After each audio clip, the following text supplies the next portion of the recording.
In the early years of the Republic of China, traditional culture inherited from the previous dynasty pervaded the whole country.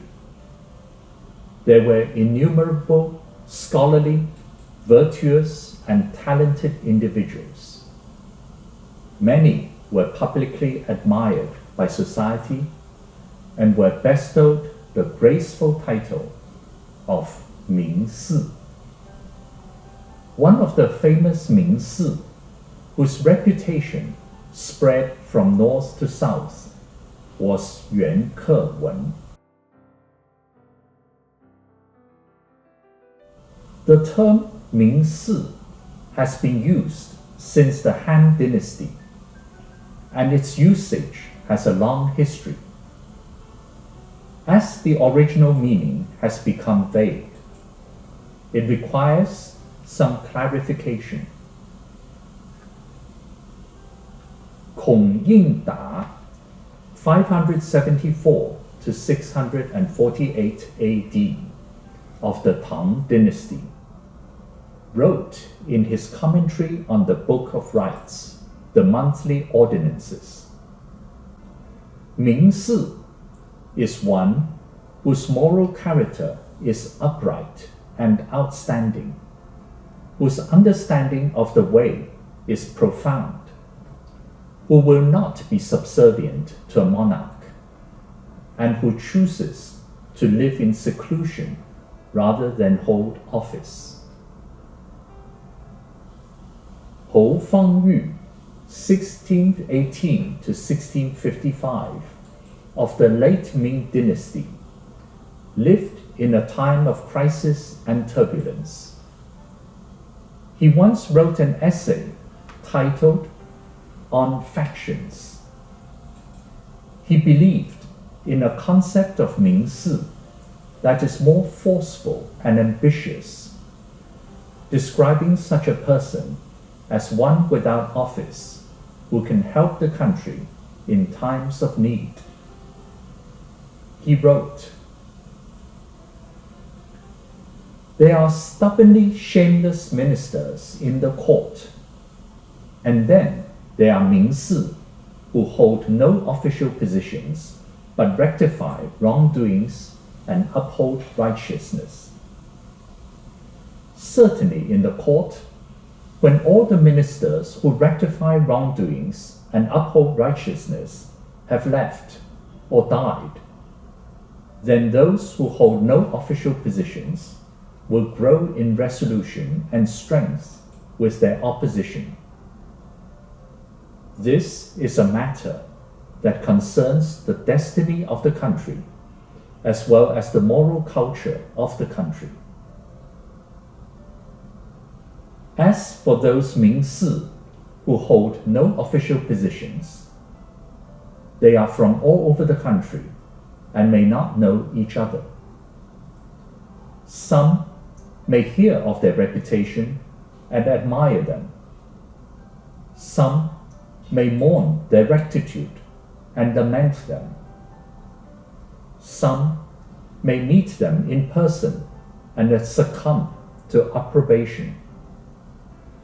Some may share the joy of righteousness and will not change course for material wealth and honors. Some may share the ambition to cleanse the country with no regret for imprisonment. For their country, there is no position that they are unwilling to give up. For the righteous who are imprisoned, they stand by them without concern for past relationships and favors. They are only committed to preserving the moral code of society that should not be destroyed, to the differentiation of right and wrong that should not be dimmed. Therefore, within 1,000 miles, there may be one Ming-shih. Within 100 miles, there may be another Ming-shih. They recommend and refer to each other from afar until their bond of fellowship is unbreakable. The ancients had strict criteria for the definition of Ming-shih. But by the time of the early period of the Republic of China, the definition had become more relaxed. In modern times, anyone who possesses moral integrity, scholarship, literary ability, talent, a good reputation, and an unworldly spirit can qualify as a Ming-shih. Yuan K'ei-wen, 1889 to 1931, 字炮成、报纯、报功. He once acquired the painting Cold Clouds on the Shu Road by the Song Dynasty painter Wang Sen, 1036 to 1093, and thereafter named his hall Han Yun. This hall was later widely used. He also used other noms de plume, such as Gui An, San Qing Qu Zai, Ba Jing Ge, Yun He Lou, Hou Bai Song Yi Can. The great bibliophile of the Qing dynasty, Huang Pi-lie, 1763 to 1825, had his library named Bai Song Yi Can. Yuan K'ei-wen therefore named his studio Hou Bai Song Yi Can, indicating with pride that his collection of 100 sets of Song Dynasty books was no less impressive. Yuan K'ei-wen was a native of Xiangcheng, Henan Province. He was the second son of Yuan Ssu-k'ang, 1859 to 1916. His mother's last name was Jing, and from a noble Korean family. His teacher was the saint of calligraphy couplets, Erh-ch'ien, 1872 to 1936. Yuan K'ei-wen excelled in poetry and lyrics, calligraphy and painting, enjoyed Kunchi opera, was an expert and discerning collector of rare ancient books, epigraphs, coins, and stamps. He wrote many works, such as Han Yun's book Reflections, handwritten summary of 29 sets of Song Dynasty books collected by Han Yun, calligraphy on coins, Han Yun's diaries for the years Bing Ying and Ding Mo, Han Yun's collection of poems, Ting Yun's collection of poems, and others. Although Yuan K'ei-wen was the son of Yuan Ssu-k'ang, he did not agree with his father's decision to re-establish a monarchy in the 5th year of the Republic of China, 1916. He was widely admired for his untarnished integrity and held as an example that those with scruples will not be swayed by personal gain. In November of Yi Mao year, 1915, while Yuan Ssu-k'ang was in the heat of promoting the re-establishment of the monarchy, Yuan K'ei-wen published a poem titled Clarity, expressing his stand in the Asiatic Daily in Peking. Clothed in thin cotton, I tried to endure, rain or clear, into the hazy night. Come back south, winter goose and lonely moon. Darkness is over Peking by eastward gale. To keep the moment, to vie a blink, Erh-ch'ien cricket chirps my midnight dreams. Such pity, such wind, such rain on high, climb not all the way to the palace top. I have a treasured folding fan with calligraphy and painting that was given as a gift by Yüan K'ei-wen to Shou Hsi. It was previously in the collection of my late friend, Mr. Huang Tiancai. Yuan K'ei-wen wrote 2 poems on one side and painted a prunus trunk on the other side.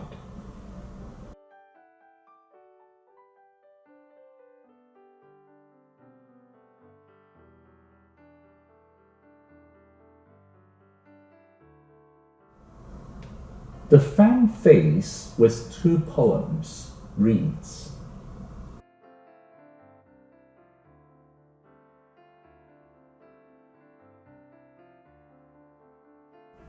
Rain comes with wind and thunder, sounds of 10,000 horses whirl. Music has just sent off the drunks, grass and trees so like an army. Shrills of solitary crane is heard, dim lights flicker with fireflies. Whistling wind keeps me awake, writing poetry upright till dawn, sitting at night. Prince Yi had a son who spoke of Prince Ming, 2 generations of virtuosities now looked up upon. Delightful words in East Garden and passed down in a fan. Details are recorded in notes of shouting pavilion. East Garden Fan. 时宫的词 poet 袁克文 Seal 双元安 Collector seals. In the upper right corner is the seal Treasure of 善哉善哉. In the lower left corner is the seal Fan collected by Huang Tiancai. The fan face with a monochrome painting of prunus trunk is accompanied by an inscribed poem. It reads, Standing tall, laughing at heaven, a few blossoms in spring breeze. Who knows the joy beyond painting? Lightly, lightly carry this life. 一丑year, August, Han Yun. Seals, Han Yun, Yuan Er. Collector seals. In the upper right corner is the seal Treasure of 善哉善哉. In the lower left corner is the seal Fan collected by Huang Tiancai. The folding fan was made in Yi Chou year, which is the 14th year of the Republic of China, 1925, when Yuan K'ei-wen was 37 years old. On one of the bamboo guards of the folding fan is an engraving of a literatus bowing with 2 words, 献丑.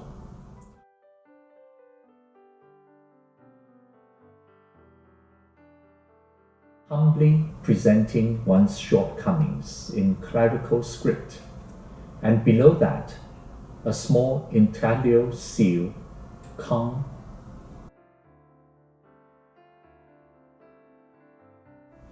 On the other bamboo guard of the folding fan is an engraving of a lady sitting pensively with 2 words, 爱好, penchant, in clerical script, and below that, an engraving of 8 words that read, 易安科仪, 时公见之. Yi An carved this as a gift for the perusal of Ssu-k'ang. Ssu-k'ang, 1898 to 1943. Hou Yi An, native of Chang-shou, Hebei province. He was a bamboo engraver. I once saw a painting of a pine tree by Yang and realized he was skilled in painting and calligraphy as well. Yuan K'ei-wen composed calligraphy and painting on the fan as a gift to Ssu-k'ang. He further commissioned Yi-an to carve the bamboo guards of the fan. These efforts demonstrated that this gift was meticulously prepared.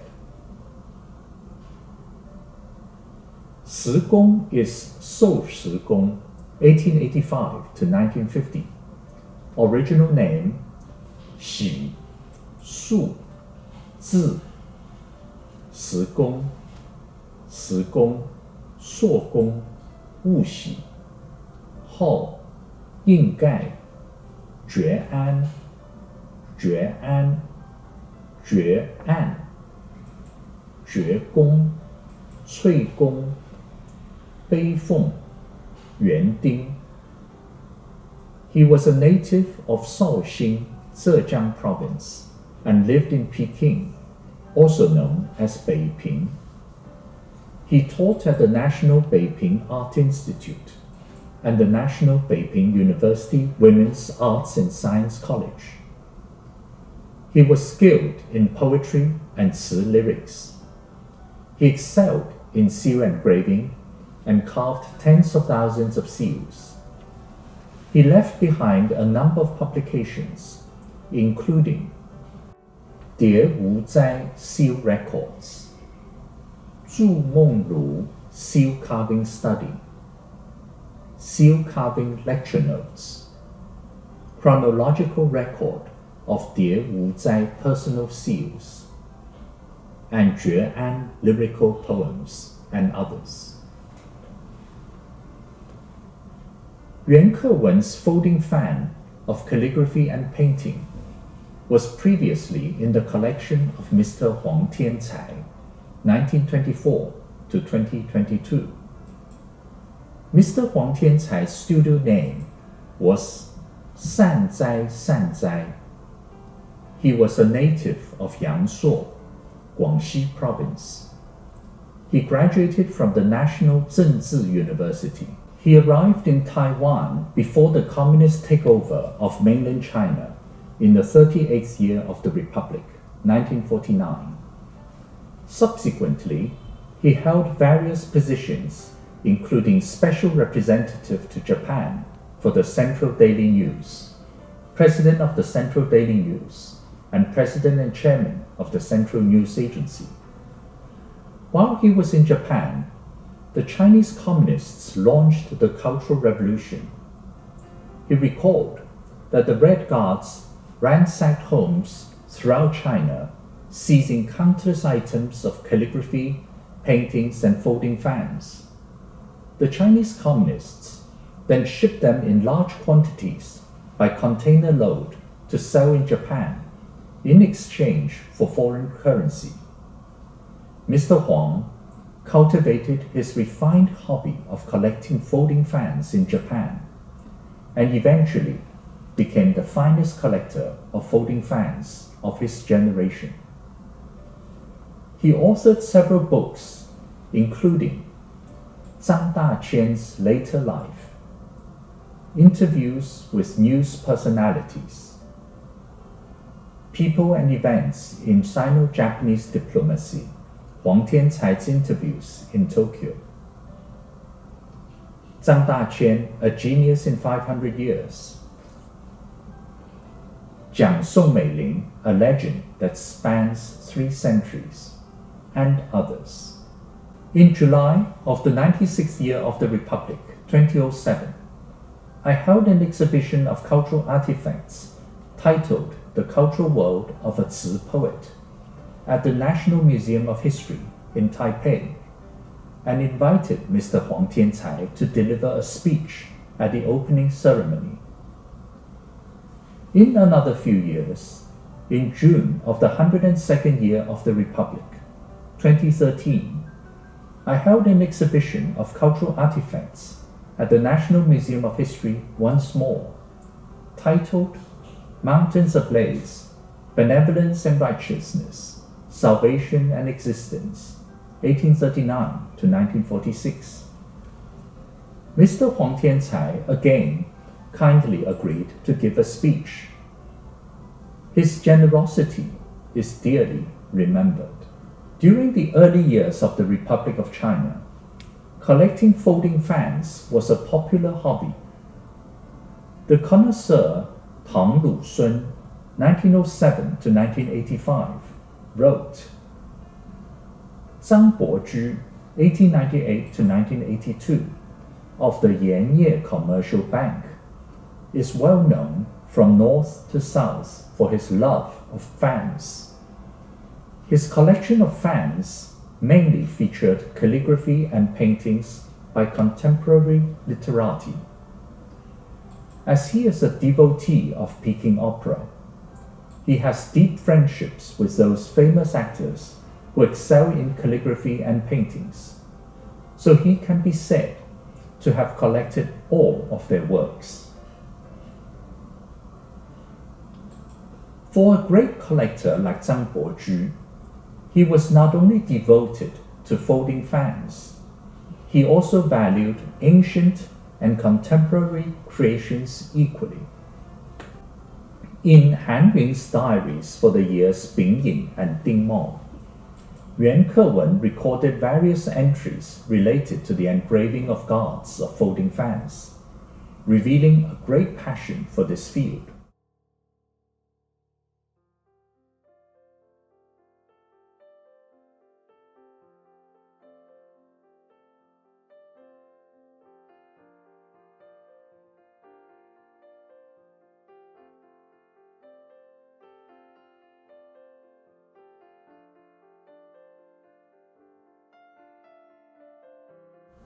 The diary entries read, 23rd August, Dingmao year, 1927. Sanlong sent me a letter showing the artworks done by Fou Zhang for my ivory fan. For one of the fan guards, there is a piece of calligraphy of a poem. For the other fan guard, there is a painting of prunus. Even at the venerable age of 83 years old, he is still able to create these exquisite miniature pieces with great skill. It is truly admirable and moving. I beseeched Sanlong to ask Chen Danru to engrave them. Note, Sanlong may be Liu Wenjie, 1878 to 1932, a literatus from Shanghai. Fou Zhang was Chang-shou, 1844 to 1927, a master of calligraphy, painting, and seal carving. Chen Danru, 1884 to 1953, was a bamboo engraver.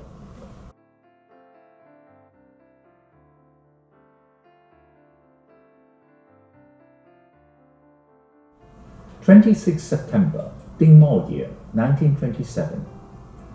Tie Zi gifted me 2 sets of ink rubbings of bamboo fan guards engraved by Zhang Qi-ru. One set is the engraving of the preface to the poems composed at the Orchid Pavilion. It is wonderful. The other set is the engraving of the essay Contentment and Pleasure. Note, Tie Zi, his last name was Jing. He was skilled in seal carving and bamboo carving. He was a disciple of Yuan K'ei-wen. Zhang Qi-ru, 1870 to 1925, also known as Ssu-k'ang, was a bamboo engraver. 3rd October, Dingmao year, 1927. Sanlong arrived in the evening, bringing the ivory fan of the calligraphy and painting of Chang-shou, which was engraved by Chen Danru. The craftsmanship is exquisite and unparalleled, a rare treasure in the world. Note, Chen Danru spent about 1 month and a half carving the guards of the ivory fan with the calligraphy and painting of Chang-shou. Yuan K'ei-wen lavished high praises on the artwork. He was a true devotee of the art of engraving. In the 25th year of the Republic, 1936, Liu Bingyi arranged to publish his treasured handwritten diaries for the years Bingying, 1926, and Dingmao, 1927. He wrote in the postscript, "The author did not cherish his works during his lifetime, and what remains is only 1 volume of calligraphy on coins and 7 volumes of the diaries. Though he spent time on poetry and drinking, he never missed writing his diaries. I acquired his diaries for the years of Bingying, 1926, and Dingmao, 1927. The 2 volumes of diaries for Jiazi, 1924, and Yi-chou, 1925, were taken by Mr. Tang of Shenyang, and it is not known if they still exist. Fortunately, the 2 volumes of Bingding years do exist, and their contents can be studied."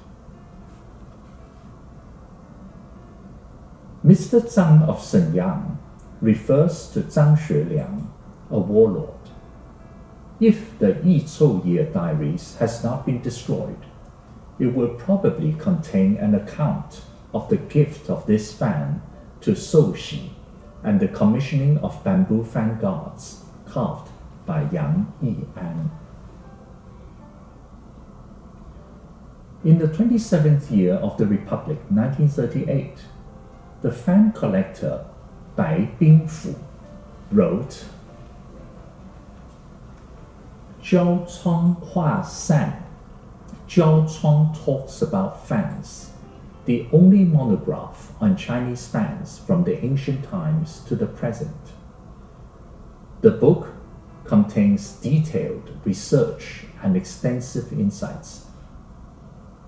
Unfortunately, as it was privately printed, there are few copies of it and it is rare to find. Therefore, a few sections of the contents are excerpted here to provide a sampling. The text reads, "Ancient people mostly used bones, horns, feathers, and fur to make tools and utensils. This was due to the influence of the nomadic and hunting era, which was relatively recent, and their customs were passed down. Hence, the earliest fans were made of feathers. In annotations on the ancient and modern, it is stated, Emperor Sun wanted to expand his apprehension and sought virtuous people to assist him. He made the Wu Ming ceremonial fan. It also says, the making of feather fans began with the Ying Emperor Gaozong. Painting on round silk fans was first recorded in the Three Kingdoms period. Zhang Yan-yuan, 815 to 907 of the Tang Dynasty, wrote in records of famous paintings from the dynasties. Yang-shou, 175 to 219, and Wei Taizhu, 155 to 220, painted a fan. The accidental dot was mistaken as a fly. After the Song Dynasty, fan painting and calligraphy began to be applied to round fans, which peaked during the Yuan Dynasty. This is in line with the principle of things reversing when they reach their extremes, with the extreme popularity of one thing leading to its decline. Also, folding fans gradually became popular from the Southern Song Dynasty, 1127 to 1279. By the time of the Ming Dynasty, folding fans were in great demand, while round silk fans had no takers. The folding fan, commonly called Ze San, folded fan, was called in ancient times Zhu Tou San, gathered head fan, or 锯骨散 gathered bone fan. It started in the northern Song dynasty, 960 to 1127, but its prototype can be traced back to the southern Qi dynasty, 479 to 502. Painting and calligraphy on the folding fan was not common during the northern Song dynasty, but it gradually took root during the southern Song dynasty. Although folding fans did not originate from the Yongle period, 1403 to 1424, it reached its zenith after the Yongle period. It is difficult to verify the shape of the fan frame during the northern Song dynasty, but according to Yun Ru Man Cao, the Song people used steamed bamboo as the frame of the folding fan, sandwiched between fine silk, while wealthy families used ivory as frame and decorated them with gold and silver. From these few words, perhaps the shape of the fan might be similar to the current design. According to Zhang Jingfeng, 1532 to 1602, the shape of the folding fan in the southern Song dynasty was no different from that of today. The fan frames of the Yuan and Ming dynasties have an antique patina and are treasured as such. However, there were no outstanding works of engraving art. In the Ming dynasty, there were quite a few people famous for making bamboo fans. Fan frames of bamboo are the best, as they are durable and flexible. Over time, they turn yellow, like the color of licorice, yellow jade, goose fat, cherry jade. They have an antique charm that are beautiful to look at. Moreover, they are suitable for engraving, and the fan stays tightly shut and will not loosen. I believe that the engraving of guards of folding fans can also be divided into two categories: 平刻, flat engraving, and 流青, engraving without removing the bamboo cum sheath. Flat engraving refers to wet sanding the bamboo fan frame, carving words and pictures by relief and intaglio, and can be further divided into deep engraving and shallow engraving. 流青, also known as skin carving, is done on special fan frames that do not scrape away the outer skin, adopting relief engraving. Epigraphic, calligraphic, and pictorial images are preferred for the engraving of fan guards. When using the engraving knife, it should be handled with skill and ease, without thick areas and leaving appropriate gaps. As the heart desires, the knife follows, expressing fully the beauty that lies within the artist's heart. At times, the cutting marks are vivid and clear, but it is best not to polish them, lest they obscure the artistic charm. The more exposed the angles and edges, the more they highlight the skill of the artist. Although the layers may be extremely intricate, yet it should not appear forced or labored. At times, the engraving may be simple, yet it should not appear empty. Although it comes from the hands of a master, it appears as if naturally formed, its charm emanating from the spirit, and its lasting appeal stemming from its flavor. This concerns the skill with the knife. As for the miniaturization of inscriptions on bronze ritual and wine vessels, ancient tiles and coins, as well as the copying of old ink rubbings, It is essential to capture the spirit of the original without deviation. This concerns the breadth of learning and refinement. This goes without saying for artists who are experts of calligraphy and painting. Occasionally, they engrave their old works or compose new ones, further enhancing their artistries. The fusion of engraving, calligraphy, painting, literature, and art in one unison can then be described as reaching the pinnacle of art. Although this is to be sought, it is probably hard to come across.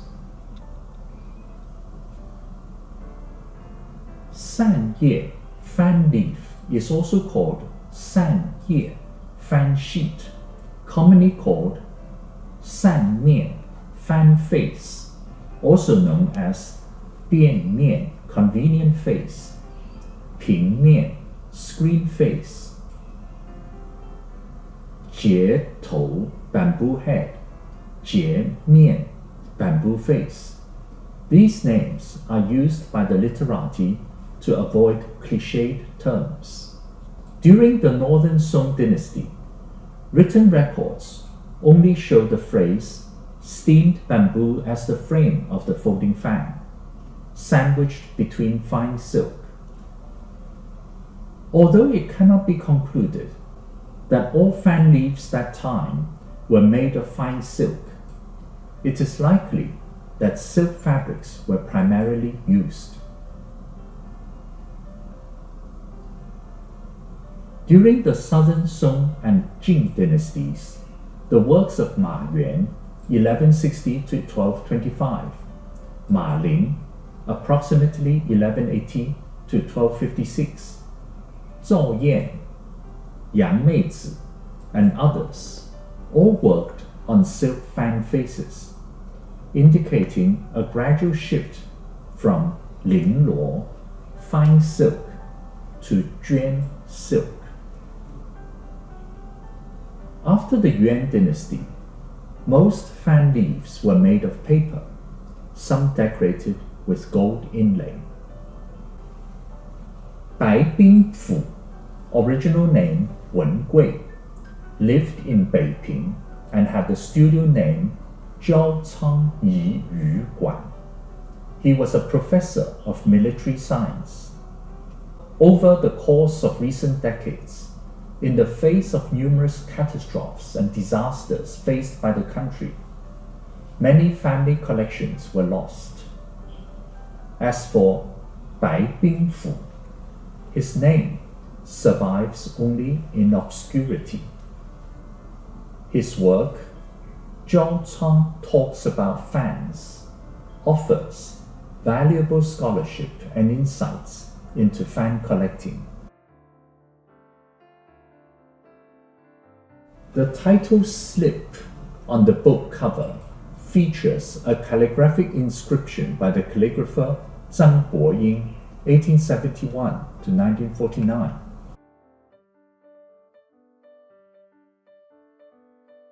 And the calligraphy on the title page is by the seal carver Shou Hsi, both eminent artists in Beiping. During my childhood in Hong Kong, I occasionally saw members of the older generation who were in the habit of carrying folding fans.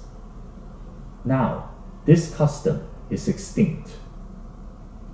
In the past, folding fans were a means of mutual exchange and for socialization amongst the literati, and fan faces with calligraphy and paintings were very common. Holding a fan with calligraphy and painting by a distinguished poet, or by a prominent artist, or by an eminent gentleman in politics, immediately manifests the fan owner's own learning, refinement, and status. The small size of the folding fan belied its larger purpose. The rise and fall of folding fans also reflect the stature and decline of traditional culture. Since poetry, literature, calligraphy, and paintings were all appreciated and mastered by the literati, the fashion of the folding fan was thus made possible. This is no longer accomplishable today. 100 years from then, perusing the folding fan with calligraphy and painting gifted by Yüan K'ei-wen to Shou Hsi, reflecting on the splendor of the early years of the Republic, such sorrow for the passing of an era.